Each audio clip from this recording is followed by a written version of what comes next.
Skuter 250cc paling laju di pasaran. Betul ke? Ini dia motor Moda Sporter 250. Dengan berinjinkan 244cc, 24.8 horsepower dan 22.5 Nm of torque. Motor ni memang laju. Top speed boleh mencecah 148 km/h. Kalau jokinya padu, boleh pergi jauh lagi. So, motor ni bukan bermodalkan kelajuan saja. Dari segi desain, korang dapat desain yang futuristik. Motor ni nampak simple tapi fancy. Didatangkan dengan lampu LED yang bergaris-garis, ABS dual channel dan traction control. Side mirror yang sangat unik, boleh lipat. Lampu bahagian belakang yang nampak ala-ala robotik. Dual shock absorber sekali dengan tabung. Datang sekali dengan jajan. Tayar harga di bahagian belakang. Kompartmen yang boleh tahan besar, boleh muat 2 helmet menggunakan meter digital. Sistem kekunci yang berganda.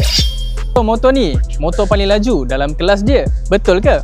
Cuba bagi pendapat korang dalam ruangan komen. So, motor ni datang dengan 3 color. Dia ada warna hitam, merah dan warna kuning Pikachu.